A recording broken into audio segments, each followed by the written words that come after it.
నమస్కారం. మూసీ నదిపై మా ప్రత్యేక పాడ్కాస్ట్కు స్వాగతం. హైదరాబాద్ చరిత్రను ప్రభావితం చేసిన మూసీ నది ప్రస్థానాన్ని, దాని పుట్టుక నుండి కృష్ణానదిలో కలిసే వరకు మనం ఈరోజు తెలుసుకుందాం. మూసీ నది తెలంగాణలోని వికారాబాద్ దగ్గర అనంతగిరి కొండల్లో పుడుతుంది. ఎస్సీ, మూసా అని రెండు చిన్న వాగులు కలిసి ఈ నదిగా మారుతాయి. తూర్పుగా ప్రవహించే మూసీ నదికి శతాబ్దాల చరిత్ర ఉంది. 16వ శతాబ్దంలో మహమ్మద్ కులీ కుతుబ్షా ఈ నది ఒడ్డునే హైదరాబాద్ను స్థాపించారు. చార్మినార్, పాత బస్తీ బజార్లు దీనికి దగ్గర్లోనే ఏర్పడ్డాయి. 1908లో సంభవించిన భారీ వరద 15,000 మంది ప్రాణాలను బలిగొంది. ఈ విషాదం తర్వాత వరద నియంత్రణకు, నగరానికి నీటి సరఫరాకు ఉస్మాన్ సాగర్ 1920, హిమాయత్ సాగర్ 1927 జలాశయాలను నిర్మించారు.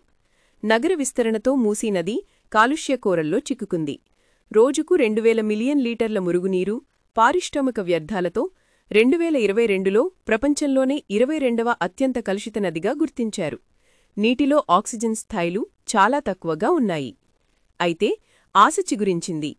తెలంగాణ ప్రభుత్వం 50,000 కోట్ల మూసీ రివర్ ఫ్రంట్ డెవలప్మెంట్ ప్రాజెక్టును నవంబర్ 2024లో ప్రారంభించింది. 13 కొత్త ఎస్టీపీలు, పార్కులు, సైక్లింగ్ ట్రాక్లు, వాకింగ్ మార్గాలు ఇందులో ఉంటాయి. 2035 నాటికి హైదరాబాద్ను గ్లోబల్ సిటీగా మార్చడమే లక్ష్యం. ఏషియన్ డెవలప్మెంట్ బ్యాంక్ నుండి 4,100 కోట్ల రుణం లభించింది.